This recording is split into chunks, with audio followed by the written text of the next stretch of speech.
Bonjour, bienvenue pour notre nouveau rendez-vous qui vous emmène bien entendu chez vous. Aujourd'hui nous sommes à Maillet et Chazelot en Haute-Saône, un village de 644 habitants. Et nous allons aller rencontrer Claude qui a décidé avec d'autres villageois de créer une association pour faire revivre la forge comme autrefois.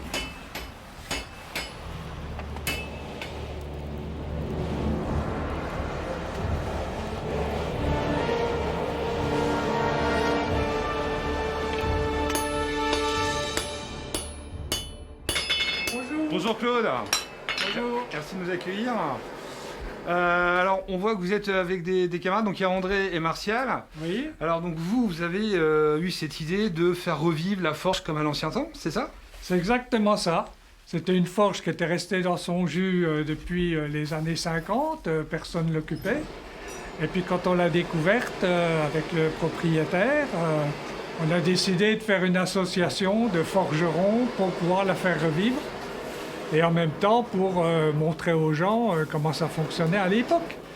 Juste avant-guerre, il y avait des forgerons pratiquement dans tous les villages, parce que c'était pas la société de consommation comme maintenant. Les gens faisaient réparer leurs outils, les socs de charrue, les pelles, les pioches et tout ça. Et tout de suite dans ce projet vous avez fédéré beaucoup de personnes, là on le voit, donc il y a Martial et André qui sont avec vous, mais il y a aussi beaucoup d'autres forgerons Donc qui sont venus on vous a rejoindre. fondé l'association en 2016. On a démarré à 5. Et là, en ce moment, on a 30 et quelques forgerons. Donc les forgerons les plus aguerris forment les débutants. Et puis, en même temps que ça, on fait beaucoup de démonstrations à droite à gauche pour montrer un peu aux gens comment ça se passait à l'époque, quoi. Je vois qu'André vous êtes juste à côté. Vous, qu'est-ce qui vous a plu dans ce projet? Pourquoi vous êtes venu rejoindre l'association?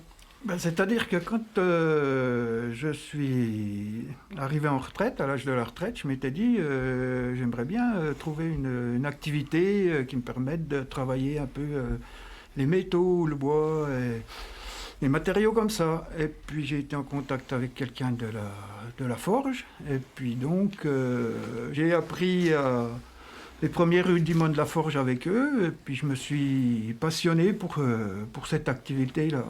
Vous, Martial, même question. Qu'est-ce qui vous a plu dans ce projet, dans cette association? Alors, moi, je suis issu de l'éducation populaire. Donc, à partir de là, chaque savoir mérite d'être transmis. Et j'ai appris la forge au musée de la Forge à Écuffon avec Robert Grévet.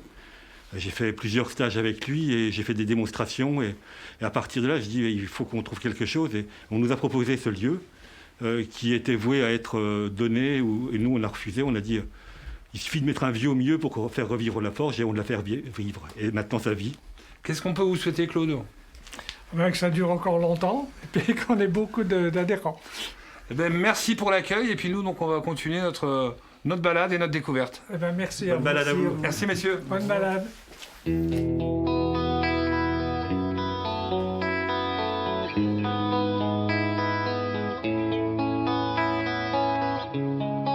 Nous avons quitté Maillet et Chazelot avec cette belle rencontre avec nos amis forgerons. Et puis nous avons fait quelques kilomètres. Et là, nous sommes à Noix-dans-le-Ferroux.